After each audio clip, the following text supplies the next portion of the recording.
Welcome to the Smart Dating Academy podcast. I'm Bela Gandhi, the founder of Smart Dating Academy and your host. I started Smart Dating Academy in 2009 because I had this crazy knack of giving people dating advice that actually worked, that I took. I've been married for almost 25 years, and now my company helps people to date smarter and to find love. This podcast is meant to bring more love into your life, no matter where you are and what you do. And we're here to bring more life into your love.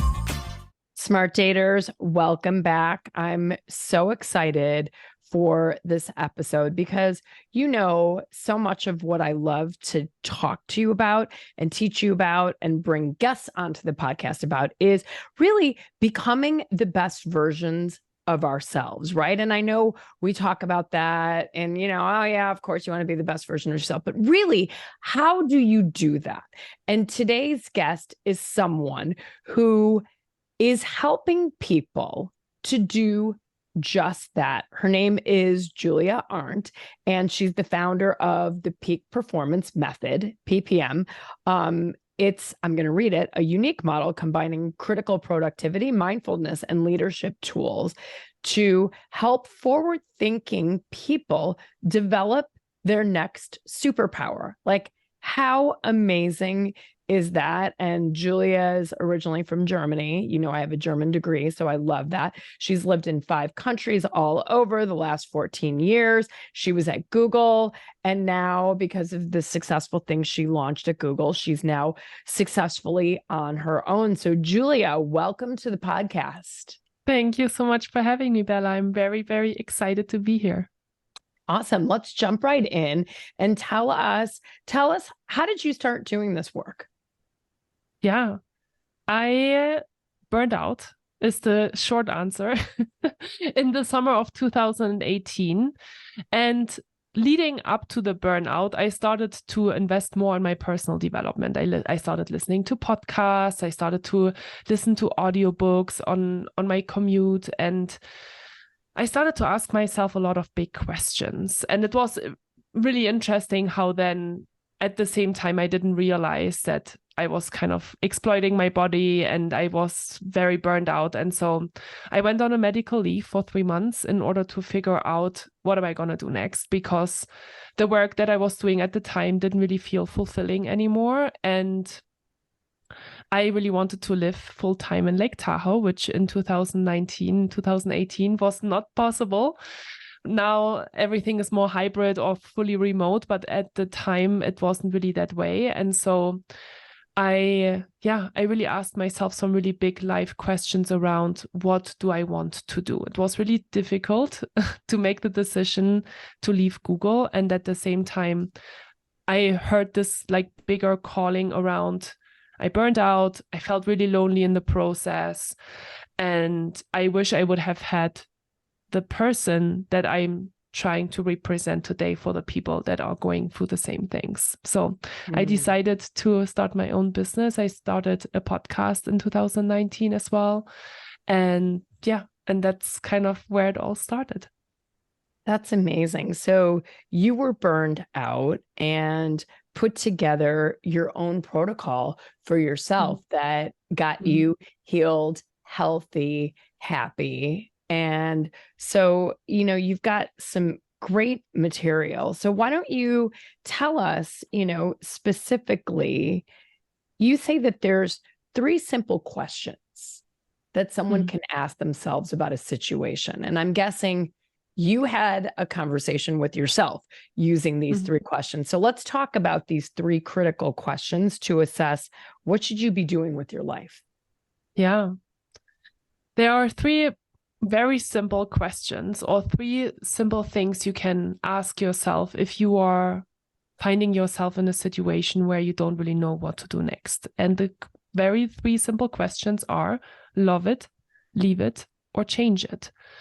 And I've actually heard that in a podcast before myself, and it deeply, deeply resonated with me, because sometimes we struggle so much with making a decision or knowing what's next. And so love it, leave it, or change it is really simply that reminder that you have the power to make your own decisions and to make the choices that are aligned with who you are as a person. And I know that's oftentimes easy to say and harder to put into practice, but let's break it down into these really 3 simple things, right? So love it, very clear. So if you are in a situation and maybe you've been feeling a little frustrated or overwhelmed, right? Ask yourself, do I love this? Do I leave it or do I change it? And maybe the answer is you love it. You actually love the work that you do, or you love the person that you're with. Maybe not your single listeners. Maybe they are not with somebody at this point, but love it is sometimes we have to kind of go back to the roots and remind ourselves why we have been in certain places. So love it is powerful. Leave it at the time, for me, when I was going through these big professional questions around what do I do next? I've been at this company for 7.5 years. I get a great salary and great benefits, and everything on the outside seems so perfect. But do I love it? I didn't love it anymore. So I tried to change it actually for a very long period of time. So that's kind of that third question. I tried to change it. I tried to look for other roles within the company. I tried to look for teams that were offering remote positions. I was looking for other companies outside of the company. I was thinking about starting my own business, but it was a really scary decision. So even though we can break it down to these 3 simple questions, sometimes the answer itself might take a while to get to us, or we might need some courage and some time to just sit with it, right? Totally. And then at the end of the day, I had to be really honest with myself, because it affected my physical and psychological health so much that there was only one option left, which was leave it. And so I left the job, and it was very difficult at the time. And today I know it was the best decision I could ever make for myself. And that's so interesting. It's really powerful. Do I love it? Do I leave it? Or do I change it? And you have the steering wheel, dear listener, on most situations in your life, right? But there are going to be those situations where you don't love it, but you can't leave it. I know you talk about that. Let's talk a little bit about that. Mm-hmm. Well, I think the first thing that popped into my mind is really that responsibility, like the victim mindset versus the growth mindset. It is so easy to say, it's out of my hands. I can't do anything about this, right? And so I always challenge my clients, and I want to challenge your listeners today too. If you feel like you don't love it, but you can't leave it, then ask yourself, what is in your control? What is in your power to actually make some changes around that? It could be as simple, and I'm putting that in quotes. brackets, in quotes, because we all know it sounds simple, but we know it's not always simple. But it can be as simple as changing your mindset, right? And to say, okay, I actually know that I don't love it, and I don't want to leave it, but I need to change something about this situation.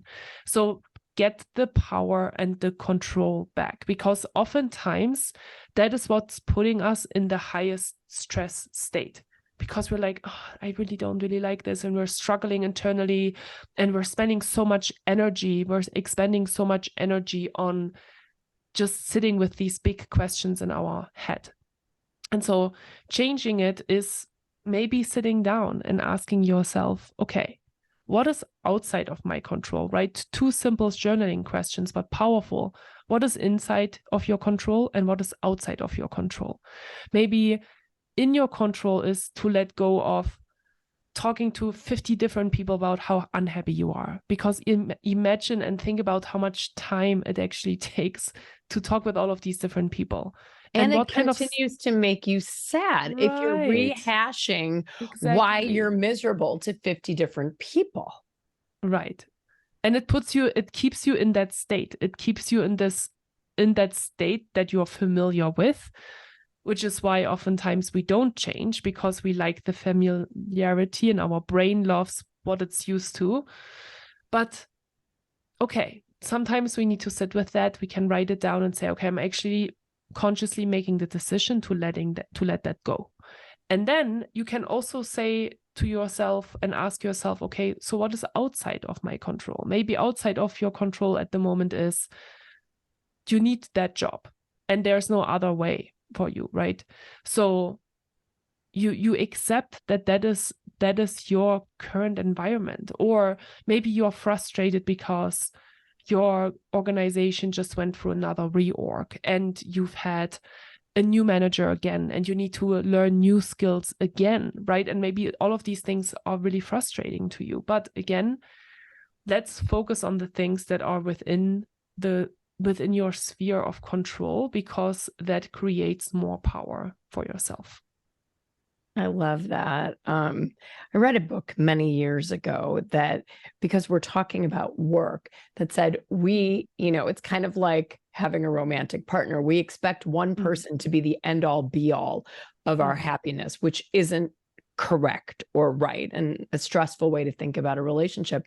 And we tend to think the same thing about our jobs. Our jobs should provide us with purpose and meaning and happiness and growth and all of these things. But the fact of the matter is that for many people, a job provides them a roof over their head, money in their bank account, and health benefits. So thinking about what you can change. If I have to stay in this job, what are other things that bring me joy that I could bring into my life again? Maybe when you were a kid, you were a great violin player. Can you start to play the violin again? Maybe you've always wanted to learn to paint. So you can up-level your happiness with the situation by accepting that you can't change this right now, but you can make choices for the other 16 hours, or I guess the other 8 hours of your waking day, to do things that actually bring you joy.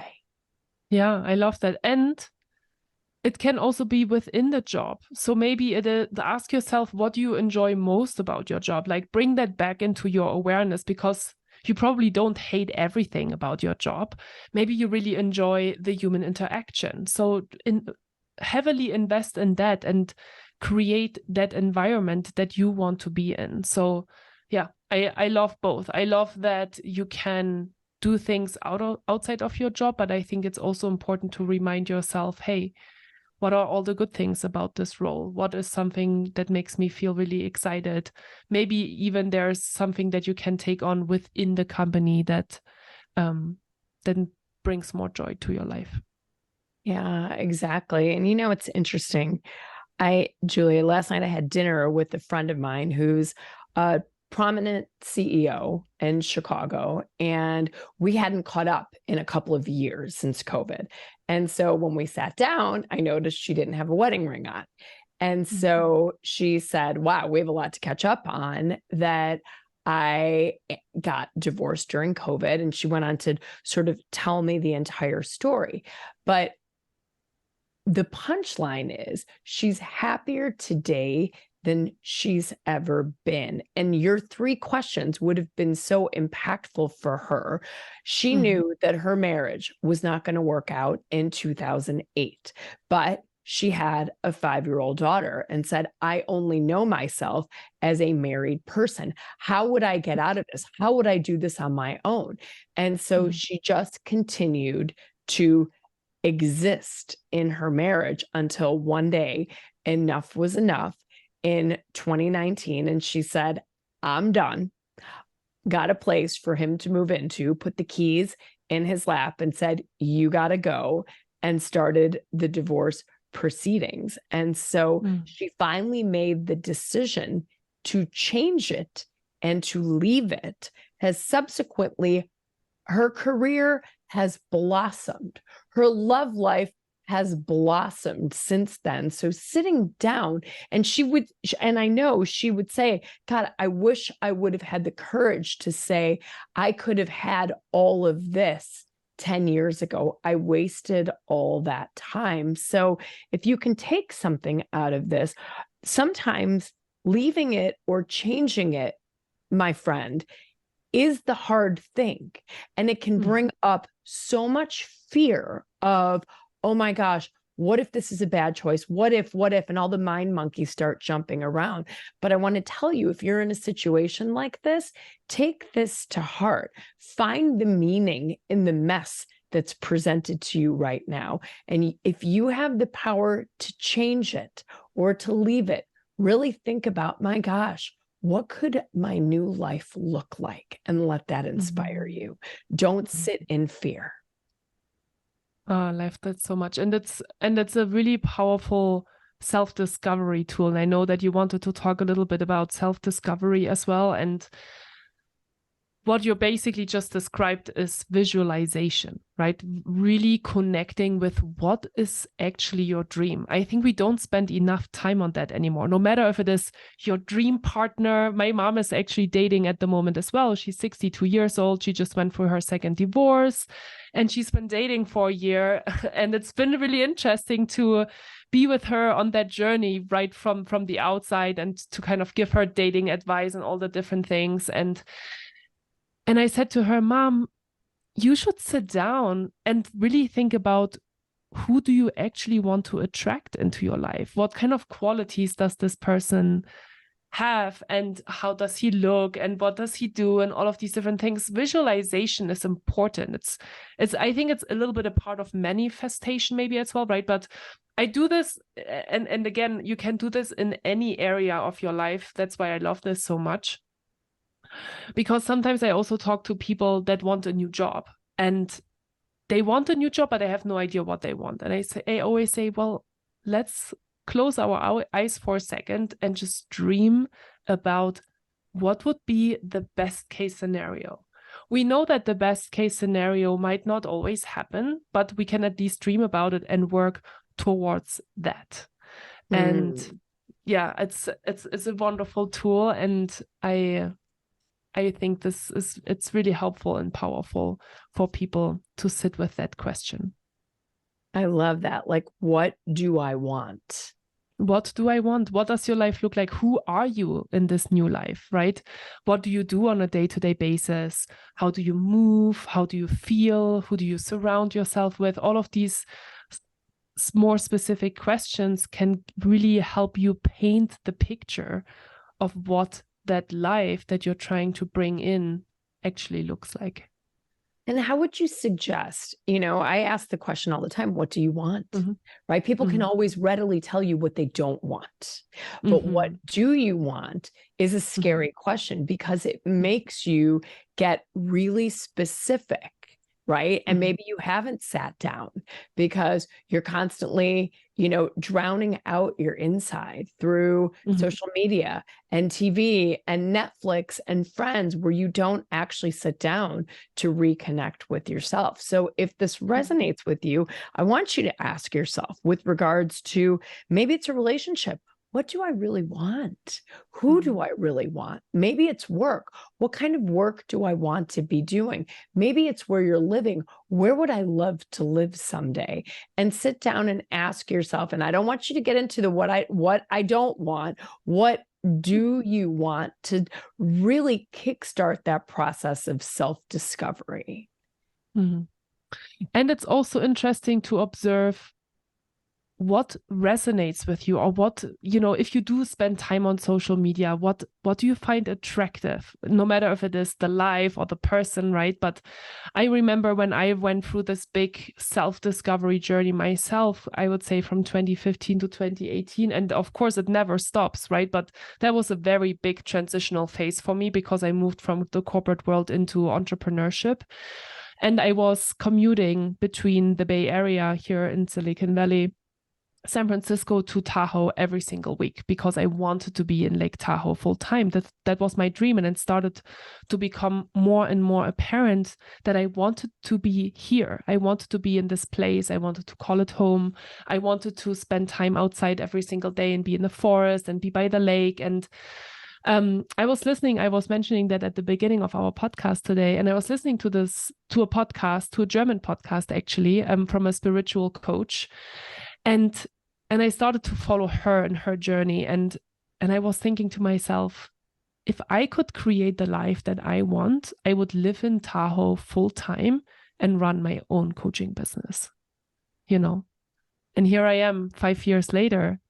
And I made this dream a reality. And it wasn't that I don't know, it's a very gradual process sometimes, right? It's not like today I'm going to do this and then everything is clear. It took a time to sit with that and to dream it and to slowly kind of move into that direction. It's a beautiful process.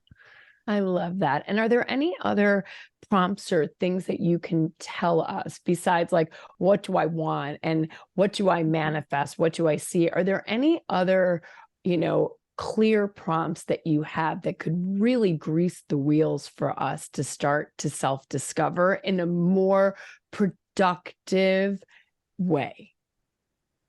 Yeah. I just recently did a YouTube video on how to start your self-discovery journey. And as we are chatting, Bella, I'm actually pulling up my notes from that podcast episode and from that video, because I do want to share some more specific questions, and I know I have them. So this is real stuff, you guys. We're not editing this, right? We're all looking. We're not editing this, exactly. Yeah, we're all looking for our notes, but get your notebooks out, ladies and gentlemen, because she's going to drop some gems on you that I think, even if you feel pretty happy with where you are in a variety of aspects, I think everybody has that one or two pie pieces that we're working on where these prompts can really start to help you. Yes. All right. So here they are. So when you're starting your self-discovery journey, you can also ask yourself, and again, you might think, oh, this is a simple question, but let's really sit it with these questions. You can ask yourself, what do I read? What do I listen to? Who do I surround myself with? What do I do on a daily basis? So 4 simple questions. What do I read? What do I listen to? Who do I surround myself with? And what do I do on a daily basis? Because these 4 things can give you some really powerful insights into what do you do right now? And is that aligned with the life that you want to have in the future, that you're dreaming about, that you're visualizing, or is it not really aligned? And so I always like to go, we can visualize and dream, but it's also powerful to go from a set point from a status quo of, okay, where am I at right now? Am I happy with that? Am I already investing the time in the people and places and habits and routines that I'm actually really excited about and that I know will make me a better person, or do I not? And so it's kind of an honest conversation with yourself to say, okay, what's going on right now? I love that. So is it an alignment, right? Because if your goals and your dreams are, way big, for example, let's say your goal is to feel better in your body and to be healthier. But then when you sit down and do an inventory of yourself, like, what do I read, listen to, who do I surround myself with, and what do I do on a daily basis? If it's, I drive my car into a fast food stop twice a day, I find myself, polishing off a bottle of wine by myself. Like, are these things that are in alignment with you feeling good in your body? And maybe that's not a goal for you, but really taking an honest inventory of what you're doing, listening to, surrounding yourself with, and who are your friends will really help you to go, wow, maybe this is why I feel unhappy or unsatisfied or discontented with what I'm doing, because it's totally out of alignment. Yeah, totally. I have more if you want. Sure. All right. So let's talk about visualization again, right? We talked about visualization. We talked about dreams and visualizing the life that you want. So here are some specific journaling prompts for that. What are your dreams? And what are your goals? And the third question for those 2 specific questions for me is the most powerful one, because the next one is, how does it make you feel when you think about these? I love that. So powerful. So what are your dreams? What are your goals? How does it make you feel when you think about these? And then in order to maybe you don't really know what you should dream about, because sometimes, right, we are in that state of, I'm not really happy, but I also don't really know what I want. So if you are in that space, you can also ask yourself, well, what are your strengths? What are your weaknesses? And what are you interested in? What lights you on fire? And it can be different from, I think back to my late 20s or early 30s. And then every 1 or 2 years, I started to shift into a different area that I was interested in, right? It was yoga for 2 years, and it was really coaching for 2 years. And it was, mountain biking maybe for 2 years, right? So there's like different shifts of things that really brought me joy, and that's okay as well. It's not like you're making a decision and it has to be the decision that you have made for the rest of your life, but it's okay to reinvent yourself and to find new ways that bring you joy. Yeah, it's okay to have a right now plan. Right. Mm-hmm. Right now, I would like to live in Lake Tahoe. That doesn't mean that you're handcuffed to Tahoe forever. Totally. You made the move. And what that does is it builds your confidence muscle. It's saying, okay, if I got to Tahoe and that was my dream, and maybe someday you'll say, I'd really like to get back to Dublin, right? That you could build a bridge for yourself to get back there again. So I love this. And let's talk a little bit. I love your work around self-love and self-care. And I love one of the things that you started with, and I'm going straight from memory, is, well, why don't we start with defining what you feel self-love is? We all talk about loving ourselves, right? And at the end of the day, I like myself. I don't love everything about myself. Singles will ask me all the time, well, Bella, how do I know if I'm ready to date, if I'm supposed to love myself first? Do I or don't I? So let's go with your definition of self-love and then how we can love ourselves better. Okay. I love this question, and you're going to love the answer, I hope. But I do want to start actually the answer with a little story. So in 2020, my, at that time, fiance cheated on me, and we decided to break up. It was already the second time he had done it. And I'm going to go find him. Don't worry, Julia. Okay, go ahead. And it brought me into a spiral. It was a really powerful time for me, a very painful time, big heartbreak. We had just gotten a dog together. We just moved into a beautiful house together, and 6 months later, all of these things happened. And so it put me in a very healing space for a long period of time. I'd say 1.5 to 2 years, until I felt like I was myself again. But through that heartbreak, I think the biggest realization was that I wasn't really loving myself. Or, right, when things like that happen to you, you ask yourself all of the big questions, right? Like, why was I not loved? Why did this happen to me? Am I not worthy of love? You lose your self-confidence, you lose your self-love. And so in that time, I had to really learn to love myself and to do the things that are good for me, because I was very badly heartbroken and sad, and it was very difficult to navigate through. So every day, right, because when they say when you go through a heartbreak, it's hard, even though you might be better in 6 to 12 months, you still have to go through day by day at the beginning of the pain when you're going through it. So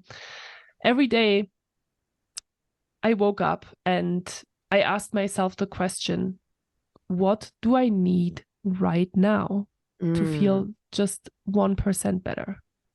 And it was so difficult at the beginning, right? Because you get used to being alone again and to build a life again and all of the things, right? And some days I had good days, and some days I had very heavy days, right? Very emotional days. And that was, for me, really the start of a beautiful self-loving journey of really listening to what do I need right now. And at the beginning, I think when we're practicing that, or when we're starting to build maybe more of a self-love muscle, we might not even have an answer.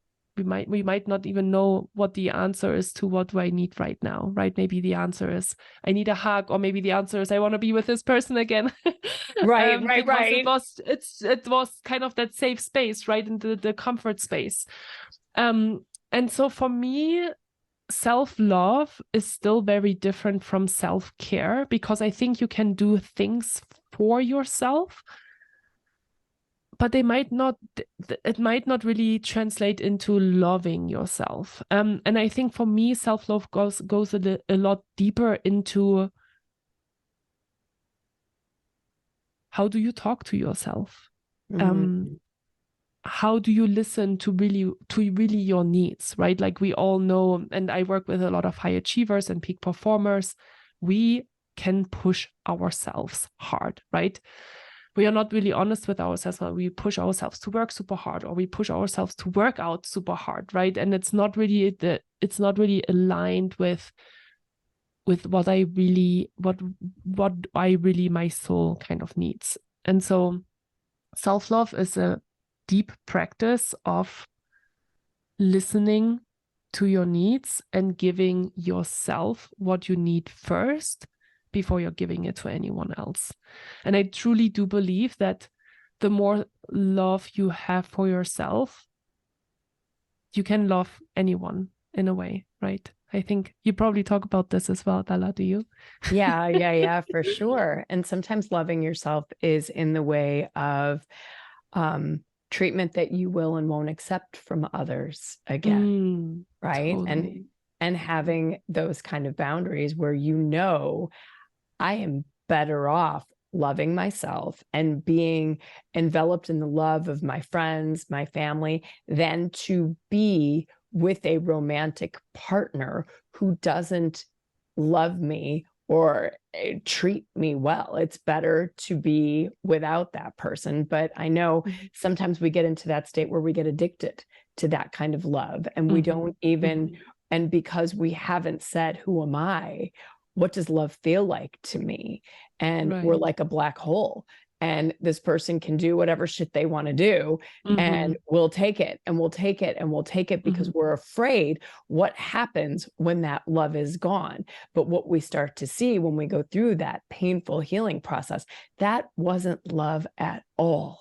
Right. So true. And that was, I think, that healing process that I had to go through myself in that self-love practice of forgiving myself too, of staying in a relationship that already had very clear signals of not being actually healthy love. But like you said, like we're getting addicted, or we're making ourselves dependent on a person, and it's I understand how difficult it is to break that pattern. And at the same time, it's the best thing you can do for yourself ever. Because once you have that self-confidence and you have healed within yourself, you can show up so differently in another relationship or in a new relationship. Absolutely. And, that's our superpower at helping people navigate from that, to make sure that they don't get caught in the spiral of what feels comfortable all over again, and looking for that addiction kind of love, right? And we become codependent on that. So that's totally the realm that we're holding our clients' hands one by one and helping them navigate that process. Now, back to self-love. I watched one of your videos, and I love something that you talk about with regards to self-love. It's so it's profound, and we don't do this. And you say, make a list of the things that you love about yourself. Can you talk a little bit about your process? Yeah. I think this is one of the right. It's similar to the visualization piece of like, what are you dreaming about, or like the inventory checklist, right? So first of all, we need to reconnect with ourselves. And so when you are maybe listening to this podcast today and you think, oh, yeah, definitely resonates with me. I'm not really practicing self-love. I don't even really know where to start.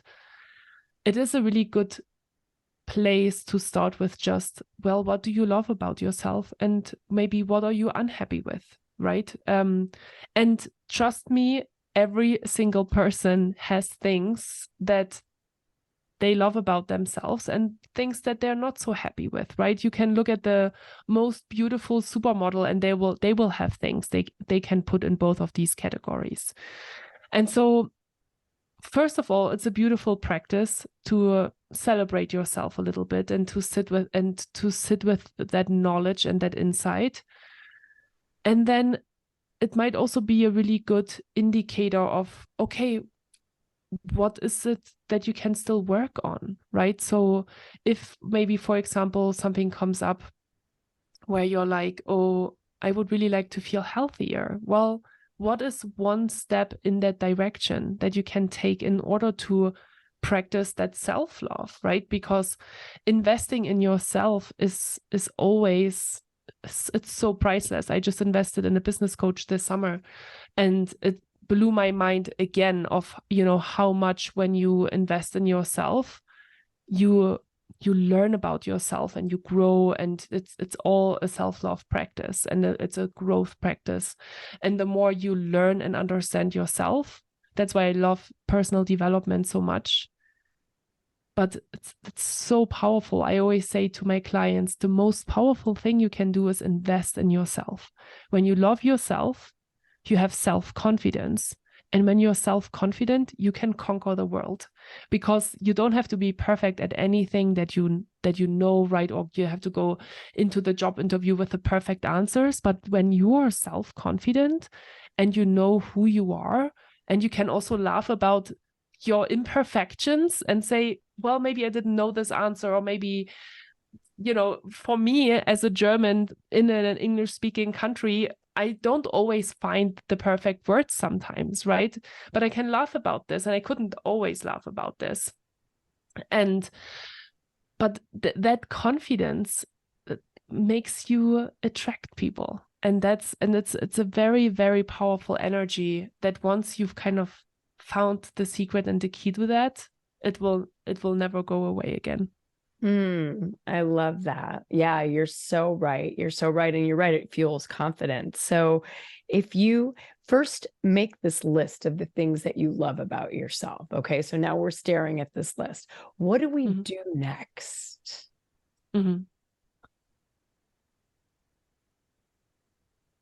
Like I said, I think you should celebrate yourself. And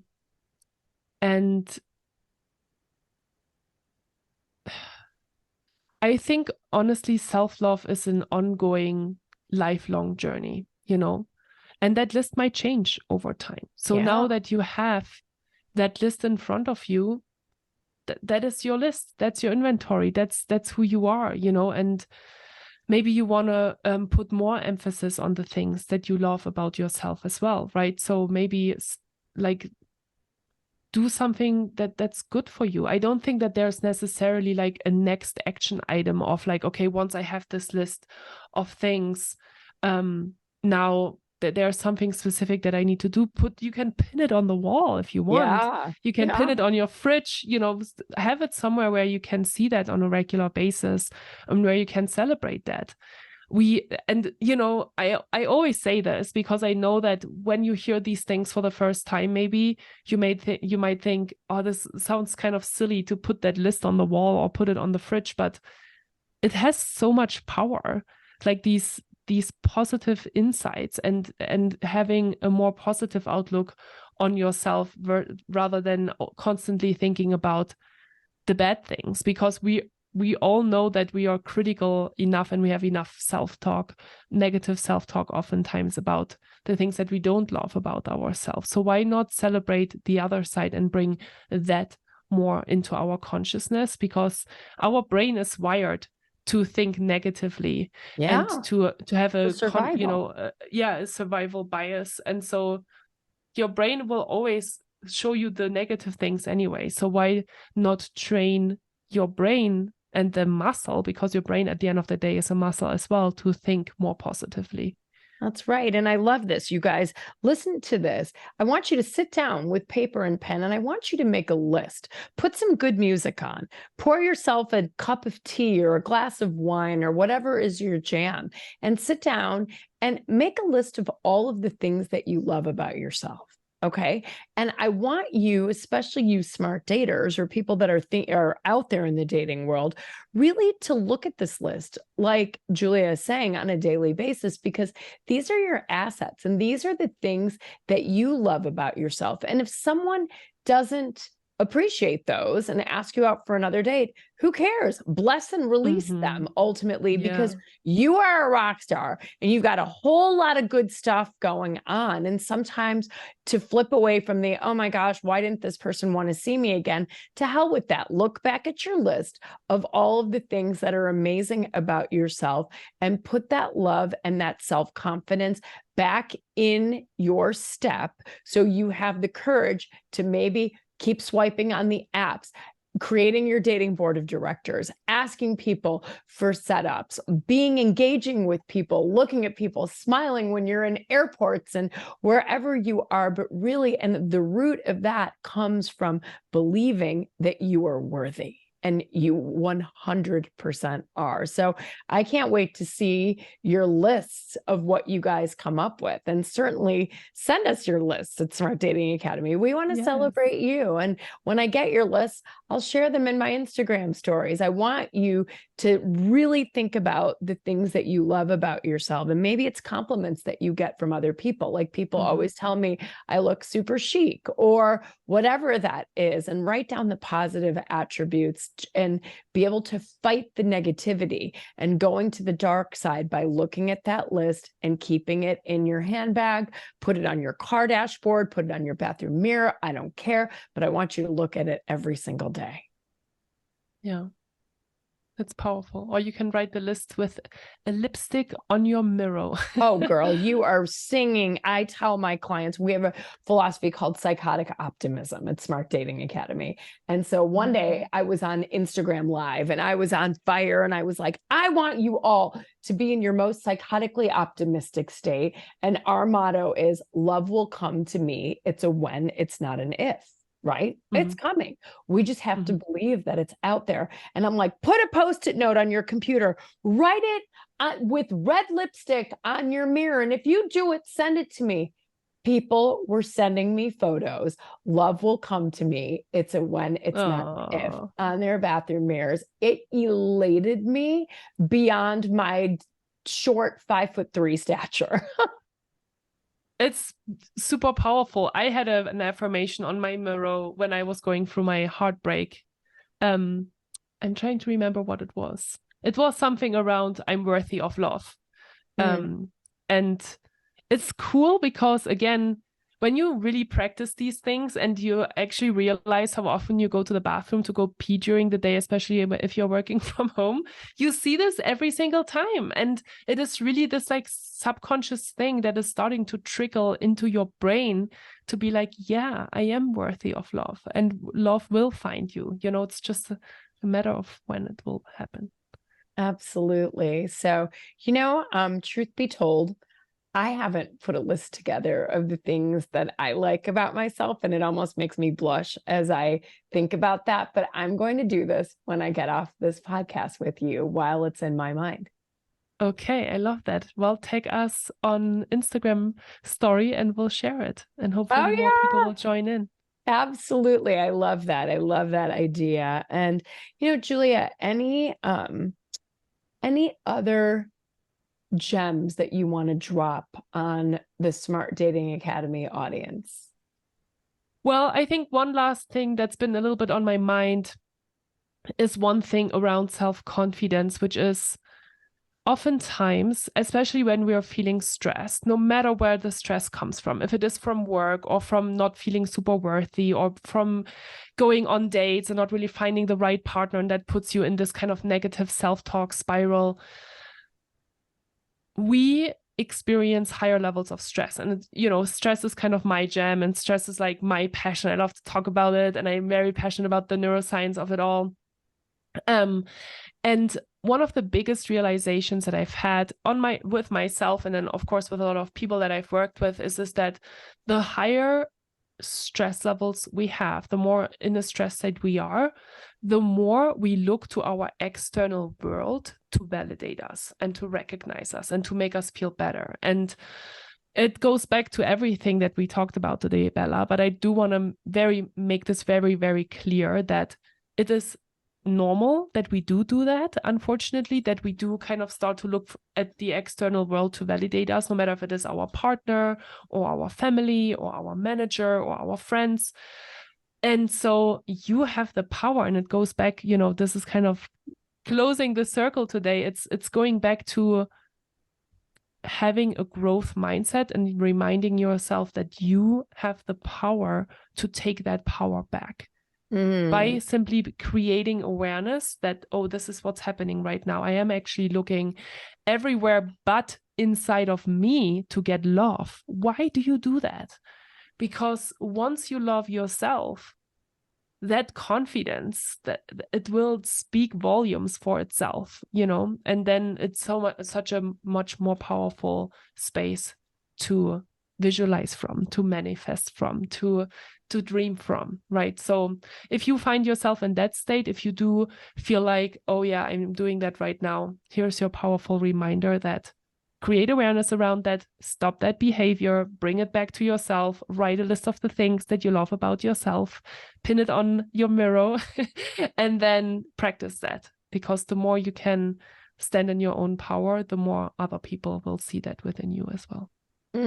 I love that so much. And Julia, you told me before the call that you have a planner. Like, tell us, is this like encompassing all of the things that you are prompting people to do, or tell us what we should do? Should we get the planner? So I'll show you the Peak Performance Planner. It looks like this. It comes actually in turquoise and in white. So there's 2 different color options. So you can get it on Amazon. And I created the planner because I am a planner and I love planning and I love journaling. I talk about that all the time for self-discovery and self-development and growth. And I feel like I started this business and in my head I was like, I need to create a planner. And so the Peak Performance Planner is to create awareness and to build new habits.